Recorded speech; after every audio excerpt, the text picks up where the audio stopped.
Hey, good evening, Uni Warriors. This is Duaneski coming to you with a video this evening.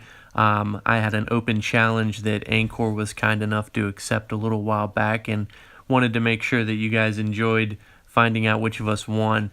As I'll show a little bit later, some of you guys put bets on the match. Unfortunately, this is my first time recording a video, so I really have no idea what the hell I'm doing here. I've also never done voiceover for anything, and we'll do our best here to make this an enjoyable and entertaining experience for you guys. I appreciate you tuning in, and let's see who the hell won this thing, right? You guys have been waiting forever for this, and I have known the whole damn time. So, without further ado, the open challenge post coming up here that I had put up. And yeah, so this post just shows the original challenge. You guys can go read that on the forum if you're interested. And down here a little bit, Angkor accepts the challenge. The next thing we're going to fade into real quick here is the map poll that you guys answered. So the Great Xenospore Mate Hor won over Forest Ambush 6-5. And on the next one here, SVK, the race matchup, won over the TVK race matchup 8-5. Just for the hell of it, me and Angkor played a what-if series on Forest Ambush TVK, and I ended up winning both of those matches. So, keep that in mind as we're going forward here. Point of pride for me, of course. Gotta whip Angkor's butt where I can. We immediately went into some smack talk. Angkor posted this beautiful picture to amp up the event. Angkor versus Duaneski. He was the walker, I was the modified pig there. He had this little comic of me as a goat. I think that's me, it's got the red D on it. Him as a Velociraptor T-Rex looking thing. That Jagoff. And then there's LK in there. Thankfully this did go viral, and we got a picture of it while he was in Times Square. Our good friend NY Goblin, who we're missing tonight, was able to get that in the Times Square for us, so fantastic. I hope that NY Goblin's doing alright. He definitely would have done a much better job at this than me, and the whole community definitely misses that guy, but I'm sure he'll be back soon. Up next, I got my little forum post that I put up as a response to Angkor's. We were sort of going back and forth. These were up simultaneously, so and I'm going to have to put the music in here that we both had going on too. So some ideas in there, and comic I made, and Angkor, super serious about the big fight. There's me flying, and me defecating upon Angkor, as the good Lord intended. I'm sure of it. He had put up that goat video, so we're gonna show that right here. Me and the goat, but fucking trap. Got him, totally got him. He's actually Godzilla, yeah. And then him getting pooped on some more. So we had a good time with it leading up to the fight. Angkor and I had a lot of messages back and forth talking about the matchups that we thought would be the most fun, and you guys really got into it too. Made it pretty special for us. So we had various bets placed on it, Cheese and Sarjota. I know Sandman had a bet placed on my side, and Iconoclasts as well. So definitely appreciated you guys jumping in as well there. Made it very interesting. Alright, so a couple housekeeping notes here before we get into the games. Everything I know about this I learned from NY Goblin, so I'm going to do my best to not totally butcher this. I'm sorry about the video quality up front. I don't have a great way to record this, so I had to use Amazon Fire, which I don't usually break out. So, here we go. Without further ado, the map's loading up here in a second. In the lower right-hand corner, Angkor as the Crawlian Yellow Horde, and Duaneski in the upper left-hand corner as the Blue Sapiens. And we were 7-7-1 all-time leading into this match. Right off the bat there, my Marine's suicidal. He's going right down the center drive there and getting butchered by that evil Pinzer. Not doing too much to open here talking about the map, but you guys will notice we got that city in the center, and we got those two chasms. So the middle is a hard place to move around there. Around the edges, you got those mountains that provide good cover for the infantry to move along, and those will, I think, play some sort of effect in both of these games.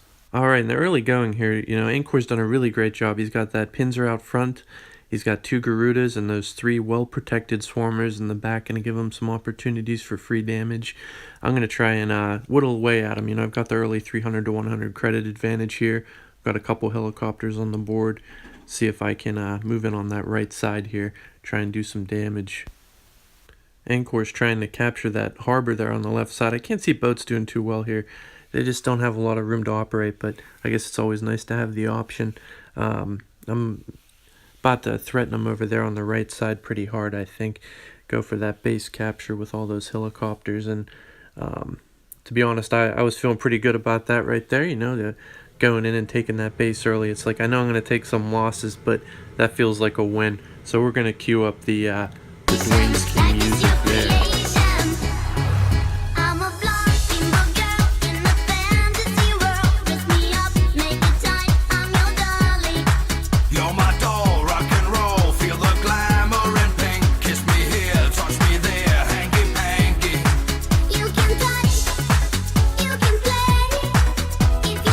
Alright, so right now, man, I'm feeling great about this game. I'm up by 500 credits. I got his base. Things are looking good. But Angkor, you know, he doesn't die too easily. So let's see what he can do here to try and make a comeback here. I'm moving in on that left flank a little bit there, trying to threaten him as well over on that base. I got 2 Marines over there. And I've got a couple Marines threatening his bases over on the right side as well. So let's see what he can do. But he's still got those swarmers well protected, and he's still got that pincer up top. So there's a lot there for me to deal with. And on this turn, I'm moving in. I'm going for 2 base captures simultaneously, figuring he won't be to stop both of them. And he takes this opportunity to kill a whole bunch of my shit, in addition to stopping both base captures. So huge turn for Angkor. He's now up by 500 credits. I've still only got the 1 extra base, and I'm gonna have to back off here because he just totally wrecked me. So we're gonna queue up Angkor's music here because he's up by 1,300 credits now. I don't know, I can't even do math that big. Oh, it's 1,000 credits. It's a big number, right? Oh, you touch my tra-la-la.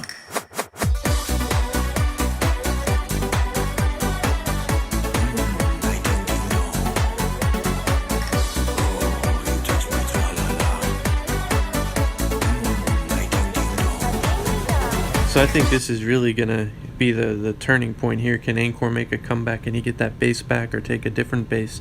He's got a nice credit advantage here. I'm going to try and work him down. Also, another note here. I apparently have an edited version of that Ding Dong song. So my apologies to Team Angkor. I know you guys are very specific about that Ding Dong song. And that sort of gets you guys going in the morning. Angkor moving in, doing some spot damage to that helicopter. I'm going to back away with that, kill some of his stuff. Oh, taking down a swarmer maybe? I don't know. Just, you know, generally doing some damage in there. Credit kill count, you know, back a little bit closer there before he blew up some more of my stuff, and he's up by another 1,100. So Angkor doing a great job at just keeping his troops alive and dealing damage every turn. Using the terrain, you know, to great effect with those many underlings, and hiding his swarmers behind them to deal free damage all throughout this game. He's really done a great job with that. So that's been something I've had to deal with. Thankfully, haven't let him take back a base, and there I'm taking his second base. So it looks like I'm going to come away with this one. He can't stop that base, and he's going to have a hard time coming back from a 2-base deficit. Wouldn't put him past him because he's kind of insane, but if memory serves, things are looking pretty good here for Team Duaneski.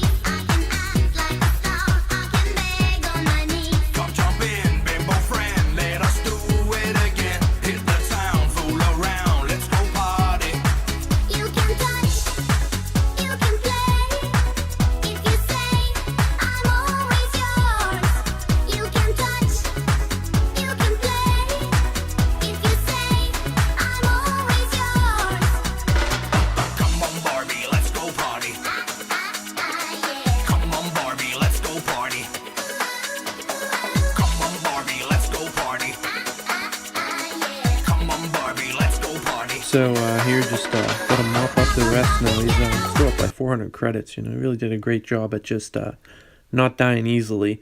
And if he can defeat me in the other game, you know, it looks like he's going to be in good shape because he just did such a good job at troop composition, positioning, and you know, basically everything you could want to do well. So about to close him out here. We'll cue up the music one last time for Team Duaneski. for this match and get ready to load up into game number 2 with Angkor in the upper left as the Sapiens and me in the lower right corner as the Crawlians.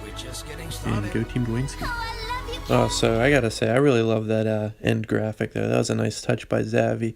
So right off the bat here, I'm starting out with underlings. You know, they're tough against Sapiens sometimes because they aren't going to be able to defend against helicopters, but you just need to be able to hide those swarmers and worms and the softer troops, and you need to be able to protect Garudas from Marines. So I always feel like you got to have those underlings out there, at least a decent amount of them. Much like Angkor, I opted for a Pinzer as well.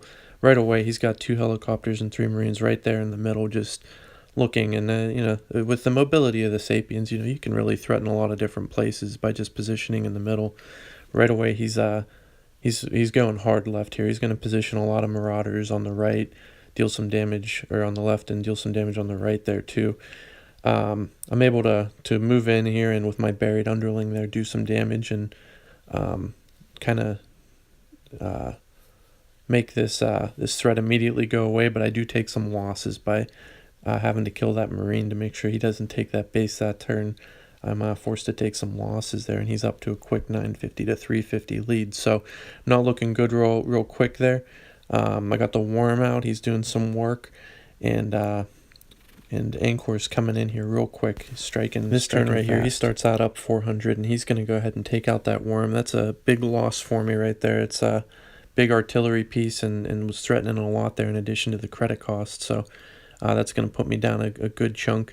I'm able to take out one of his helicopters and draw a little bit closer. I'm only down 400 now, but he's got a really good board control. He's got those Marauders right up in my face, and right there on the left, he's moving in for a potential base capture. So scary stuff here for Team Duaneski in the early going. Let's see if I can turn it around. I got another Pinzer on the board there on the right. Going to help to lock down that. But that left side's still looking real bad. Now he moves in. That's going to be a capture for Team Angkor. Looking back, you know, I took his base in round 9 and I was up by 600 credits. So it's like, okay, maybe I can hold out here. We'll see what happens. Maybe I can even win this one still. But he immediately moves in, and he's got great blocking on the right side with those 2 helicopters. And he's going to be able to take another one of my bases. That's going to be a crippling blow there by Team Angkor.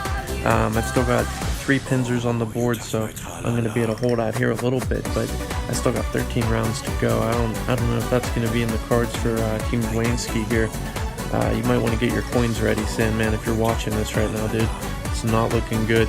He's got a battery on the board, and I've got a measly little couple troops left here, so I think this is wrapping up here for Team Duaneski. I think it's the end of the line, folks. End of the line. Oh, brutal. 16 rounds. Angkor with the nail in the coffin. Alright, well here I go. I'm loading up my inbox. I've got these sitting in here from earlier today, and Angkor just sent them over to me, so I am indeed the loser. Team Angkor is the winner. As you guys can collect on your bets. Angkor sent me the message, let me know what my new name is going to be and what my new flag and my bio are going to be. So I'm going to be D, just a single D, if that's available, or as close to that as I can get. He's got his mean little reason on there for it, which I respond to right there. And you know, that's is what it is. So thank you, Angkor, for the really fun time, and thank you everyone else for getting into it and making it so enjoyable. I'll be seeing you guys on the forums. I'm going to wait a little while to change my name just so I don't spoil it for anyone. And thank you guys for watching.